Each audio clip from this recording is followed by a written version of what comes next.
Good morning. Good morning. Do you have... You need the earphones, people, which are somewhere. Okay. Good morning to this audience who can hear me. Raise your hand if you can hear me. Well, that worked out. And we're getting some more folks from the hallway in here. My name is Jane Harmon. I am a recovering politician and a recovering attorney. I spent 9 terms in the United States Congress, where I called myself a pro-business, pro-defense, pro-trade, progressive Democrat. Now, there are only 5 of us left, and I took leave from where I was embalmed in a museum to come and talk to all of you. But I think one of the tragedies is that Congress has lost its center, and we'll talk about that in a moment. I'm introducing this because I may have some general views on the topic, but I'm very excited for you to hear from Bob and Mackenzie about real data. During my lifetime in politics, I've seen a decline in global cooperation at all levels, and I'm pleased, finally, that there is some hard data to measure what has happened over the last decade. By the way, one of my current roles is as co-chair of Freedom House, which is a storied human rights organization co-founded, get this, by Wendell Willkie, who had just lost his election to Franklin Roosevelt in 1940, and Eleanor Roosevelt. So it doesn't get any more bipartisan than that. And Freedom House issues annually a Freedom in the World report. The 50th one came out last year, measuring with data the decline of freedom in the world. I know you're shocked. Spoiler alert, freedom has been declining. The only good news is last year it was up a bit from the decline in the last 17.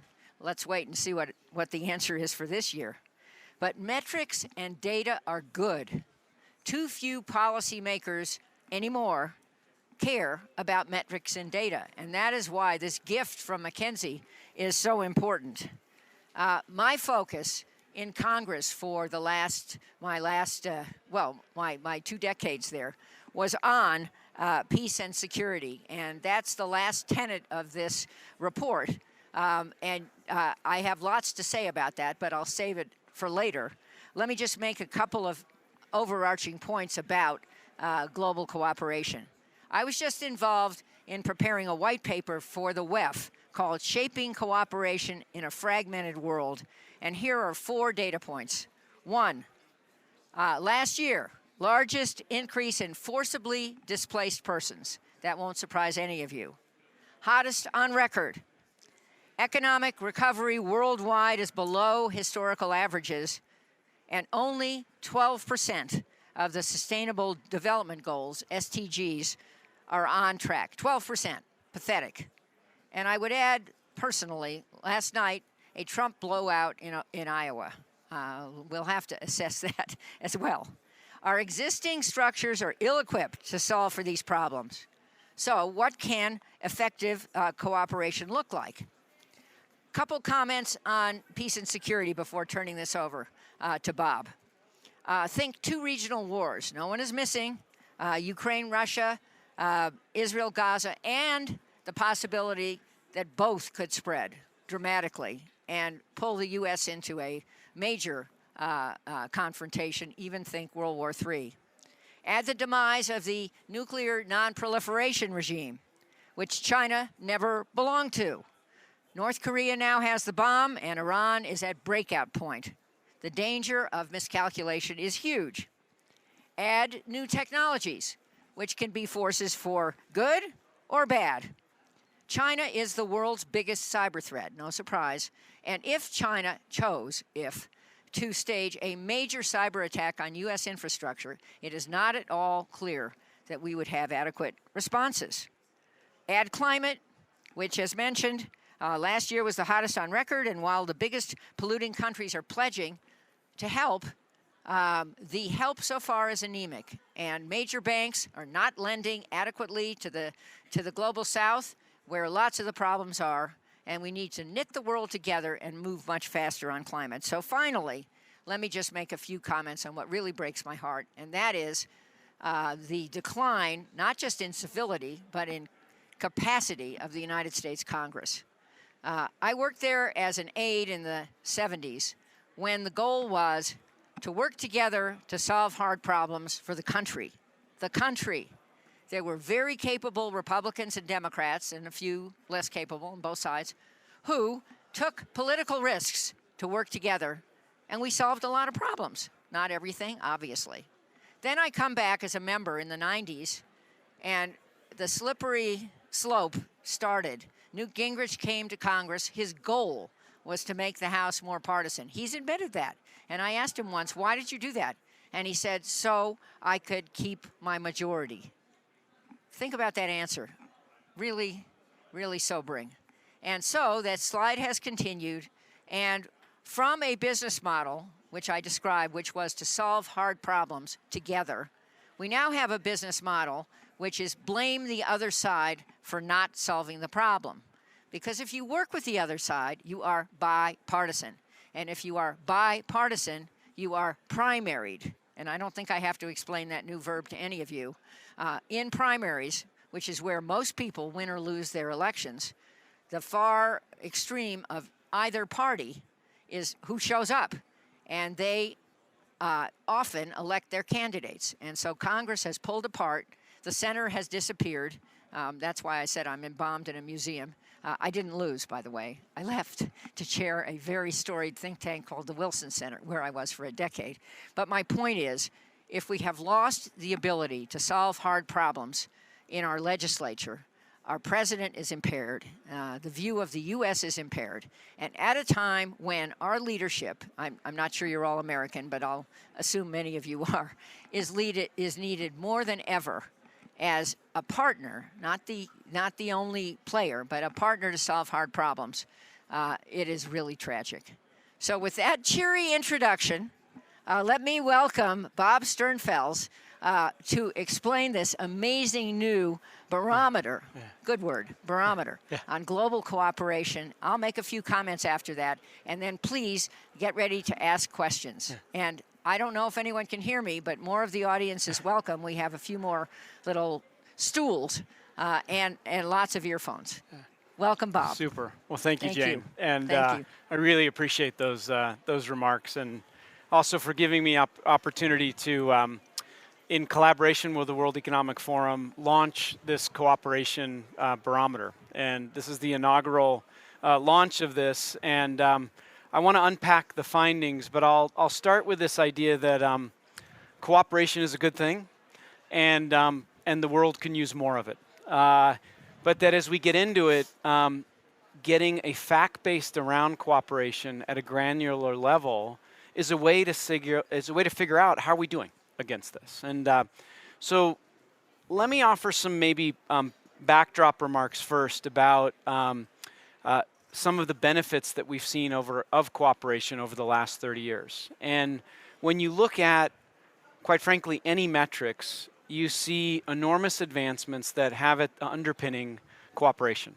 So if you look at global inequality, and you look at the reduction in poverty since 1990, it's gone down by half since 1990. We have seen an acceleration of global growth since 1990, but the most interesting part to this is 2/3 of global growth since 1990 have come from developing countries. 2/3 have come from developing countries. And so we've seen advancements on global inequality. If we look at education since 1990, the access to secondary education has doubled since 1990. And if we look at health metrics, from life expectancy, an extra 7 years since 1990, or the reduction in child mortality, which has actually gone down by 60%, you see enormous benefits in terms of coming together across borders. So that's what the last 30 years have looked like. But we are at an inflection point. And if we look at some of the forces at work today and reflect, a lot of these could actually tear at the notion of further cooperation. We're seeing a demographic change in terms of population shrinking and populations growing unlike any time since the census has been recorded. Unlike any time since the census, and that will put pressure on our systems in terms of cooperation. We've talked a lot about technological advancement here at the World Economic Forum, but it puts both opportunity and pressure around cooperation. When we think about health challenges, and we saw what the pandemic can do, there's both a massive imperative, but we also saw some real structural barriers for collaborating across borders. And finally, we all know geopolitical tensions are putting a massive stress on cooperation. So these forces at work today are causing us to question, is cooperation, continued cooperation, possible or not? So against this, with the World Economic Forum, we set out to say, well, before we answer that question, we probably should define it. Right? We should define cooperation, and we should start measuring this to get a fact base to then be able to make decisions. And so we developed a barometer. It's got 5 pillars. So I'll just take you through the different pillars here. The pillars are trade and capital flows, innovation and technology, climate and natural capital, health and wellness, and peace and security. And so one notion I'm going to tee up as we think about cooperation is the notion that we have to get granular as we think about this, because these forces and these pillars may be moving in different directions at the same time. So let me then go to what the report found. And I'll start at the aggregate level, which is how have we been doing in aggregate in terms of cooperation? And what you find, we went back to 2012, is that the world steadily cooperated more for the better part of a decade. And around 2020, this cooperation in aggregate plateaued. Right? So we saw continued increase in cooperation, but then with a plateauing. And the argument that I'd make now is we're at an inflection point. Will this continue on this plateau? Can we kink the curve to continue the accelerating collaboration trend, or will we start to see a decline in this cooperation? The barometer gives us a way to start to measure this. The actions that we all take will determine the outcomes of the barometer. So I'll tell you that in aggregate. But underneath the aggregate, you see different trends in different features. So if we just look at the 5, what you end up finding is that 4 of the 5, by and large, have continued in a positive direction, but with peace and security materially declining. And so the story of cooperation isn't one in aggregate, but it's starting to look at the granular pieces underneath this. And with this, I'd actually like to take us through the different pillars quickly, just to give you some of the highlights, and then we'll open it up to some questions, Jane. And let me then kind of quickly take you through each of the pillars in terms of our findings, and I'll start with trade and capital. So if you look at the trends in trade and capital, you see a couple things. One, something that we all knew, a rapid escalation in cooperation, particularly around services. The growth in services up to 2020 was phenomenal, about 2x the rate of goods. Interestingly, and we talk a lot about the deterioration in goods trade lately, goods trade deterioration started earlier. Right? It started in 2020 and declined from 49% of GDP in 2020 to 41% of GDP in 2012 to 41% in 2020. So we've seen a decline in goods that had been going. The pandemic hit, and both of those dropped. Both services and goods dropped quickly, and now we've seen a rebound on both of those fronts. And you know, one of the key questions I think people are asking is, where will we go from here? You know, will goods cooperation decline? Or as we're seeing some of this diversification of supply chains and we look at FDI in emerging markets, will we see a revitalization in goods, but in a much more diversified way? Interesting question. Services has unambiguously rebounded since the pandemic, and we are seeing strong trends on this dimension. I will make one argument when I look at some of the work about the value of continuing this trend line and not letting this plateau. We've done work in our Global Institute that shows how highly interdependent the world is. And up to 40% of global GDP relies on cross-border flows. And critically, no region is an island. when you look at every region of the world, every region relies on a critical trade category for up to 25% of imports.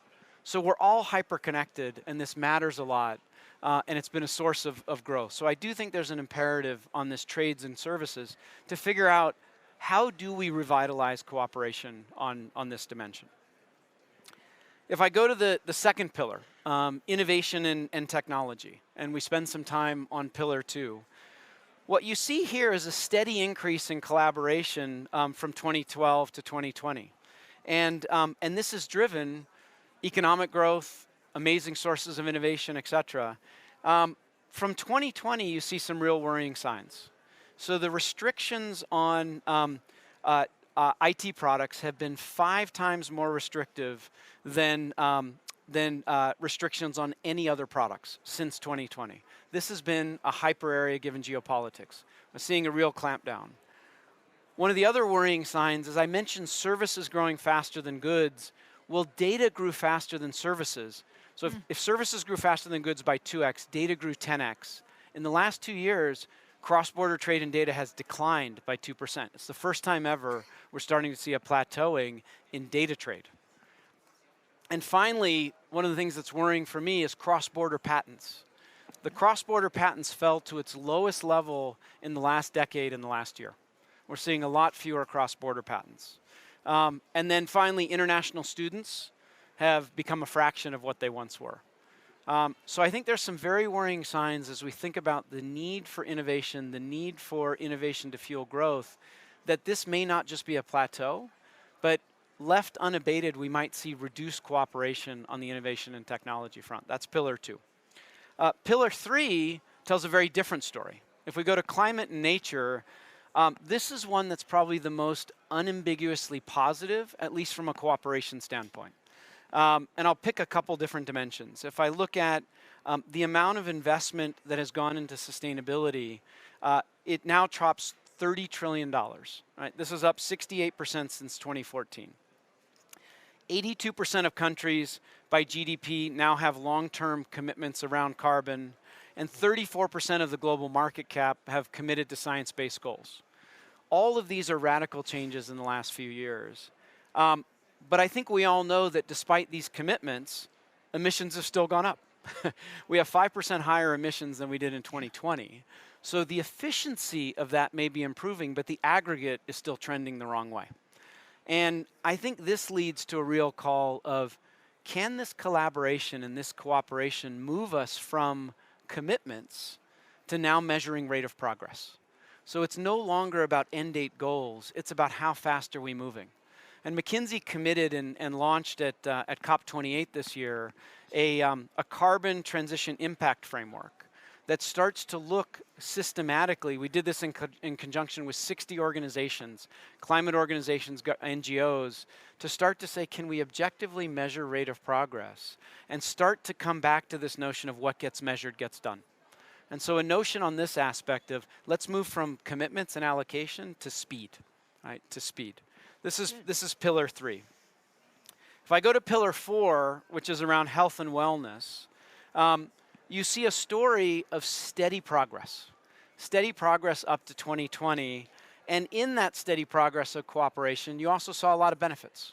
You saw massive improvements in child mortality from 2012 to 2019. You saw life expectancies improve. And then the pandemic hit, and you even saw a spike further in collaboration. This was around cross-border flows of R&D, development assistance jumping 40%, et cetera. The problem is as we move from the pandemic, we kind of lost this muscle, right? We've atrophied on this dimension. And when we look at since 2020, we've seen negative declines on several of these dimensions. And I'd make a case as we look forward, if we want to continue this impact on people's lives as well as livelihoods, a reinvigoration and cooperation, in particular around health and wellness, cross-border is going to be required. So this is pillar 4. Let me then go to the last pillar, where if climate was unambiguously positive, this pillar is unambiguously negative. And this pillar relates to peace and security, something that we know, Jane, you spoke about. But if you look at some of the metrics underneath this, and you look at fatalities, we're at an all-time high in fatalities, due to conflict, right? It passed 240,000 this year alone. When you look at cyber attacks on a different dimension, cyber attacks have gone up fourfold. It's costing us $1 trillion right now. $1 trillion due to cyber. So peace and security is not trending the right way. So let me then wrap up with a few thoughts. First, cooperation matters. And there's a lot of data that says more cooperation drives good outcomes. Second, we're at an inflection point. And this question of where we go will depend largely on the leadership of all of us. And finally, we need facts to support this. What gets measured gives us a basis for dialogue and a basis for decisioning. And we hope this barometer provides some impetus to this dialogue, not just at the aggregate level, but at the detailed level. So thank you for being part of this launch. Jane, I think we can go to some questions now, and yeah, that's the report. Well, superb. We can applaud Mackenzie and Bob, can't we? Superb. Thank you, guys. So I just want to make a couple of comments and go to your questions. And please identify yourself and ask a question. Keep these funny-looking things on your head, because otherwise nobody will hear you, and your colleagues here won't hear you either. I didn't have them on, and I was, I'm doing the same. So now I'm double wired here. But just a couple observations from looking at this, and maybe they're wrong, and maybe you'll just respond briefly. I think COVID, when you look at your graph, the impact of COVID was monumental on everything. It strained, obviously, the U.S. government's capacity, and different states reacted in different ways, and we still lost a huge number of people. It obviously strained China's capacity, and China's reaction will be studied for years, but it was a very severe reaction, and when the controls were taken off, another 1 million people died. And I think we're still coming out of it. Our kids are messed up from going to school online and the rest of it, and so I just wonder if you agree that it was a gigantic inflection point across all these measures. Second point I'd make is on trade. And again, this is U.S.-centric. But sadly, in both political parties, both Democrats and Republicans, there is no center supporting trade anymore. And the anti-trade wings of both parties, I think, are really hobbling the U.S.'s ability to connect in the world. And you look at problems like supply chain, we can't grow it all ourselves and do it all ourselves. We have to be interconnected with the world. And things like decoupling scare me to death. So I just wonder if the trade piece is if you agree with that. And the final piece I'd make on peace and security is one of the weapons we've been using, we, the United States, is economic sanctions. And I would give that a mixed report card. Countries know how to work around them, think Russia. And in ways they are really hurting both U.S. business and our ability to do business around the world, that I think ends up at a bigger loss than a gain in terms of what we're trying to achieve. So I love it that you measure this, and that maybe there are a few politicians out there who will listen to facts, facts, F-A-C-T-S, fact, 5-letter word. So is trade, by the way, T-R-A-D-E. Yes, it is, a 5-letter word. And I just, I despair a bit, because without facts, without someone calmly walking us through this landscape, I think we're pretty lost. So if you have any, maybe you want to hold this, Doug, and let's go to questions and see what else everybody else has to say. I'd love to go to questions. The only thing I would say, Jane, is I like 5-letter words more than 4-letter words. Okay, we agree on that. Yeah. Right here, identify yourself, please. Yeah. Oh, we have mics too. That is much easier. Kalina Arnev-Jans, CFO of the European Stability Mechanism. I can't hear you, so I'm going to just, okay. Put the mic right at your mouth. Yeah, I think you don't have a headset, so that's the difference. I can hear you. Yeah. Okay. Very interesting, Bob. What I find a bit counterintuitive is indeed in the last 10 years that collaboration has become stronger. Yes.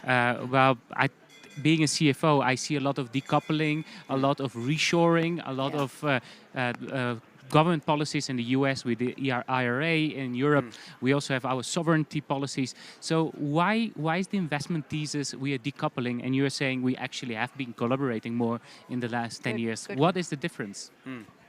Well, a couple thoughts on this. First, I think you have to look at the data over time, and the unambiguous improvement in cooperation really rises from 2012 to 2020, right?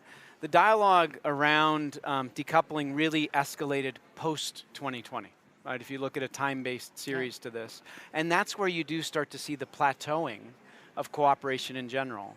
What I would actually say, though, back to the notion of trade, and Jane spoke about it, is I think the dialogue is much more about resilience, and at least from a business perspective, resilience and the diversification of trade, as opposed to the decoupling of trade. Right? And when you start to then think about one of the things the pandemic, and you mentioned it was a shock, Jane, taught us, was that our value chains weren't very resilient. And they were susceptible to shock in ways that caused massive knock-on effects. And by the way, not just the pandemic, but the war in Ukraine, right, taught us that our energy supply chains were not that resilient.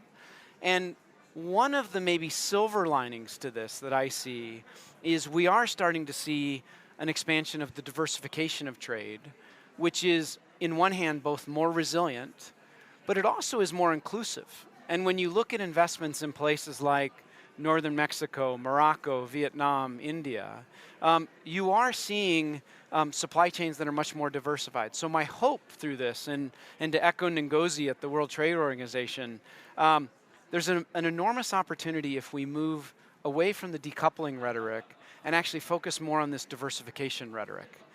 That may be something that could foster cooperation and also drive inclusive growth. Thank you. Another question over here. Question here. This is the silent majority over here. Yes. Okay, thanks. Bob, thank you very much. And I was really excited when I learned about this. Identify yourself, please. Oh, sorry. Isabel Hartung. So I'm a multi-advisory member. We know each other from McKinsey a long time ago. So I was really excited when I learned about this barometer, but there are like two questions in my head, and I would be keen to kind of discuss it. So first one is, could you maybe give us some insight how you're measuring? Sorry, I can't hear. How you're measuring? The mic doesn't help me, so. Okay, so how are you measuring this cooperation? Yeah.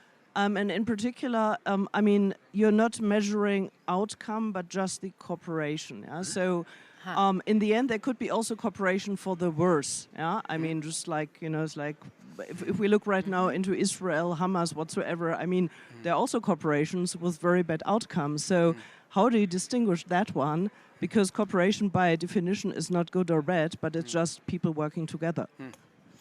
Yeah, so that's why we focused on the metrics we focused on, right?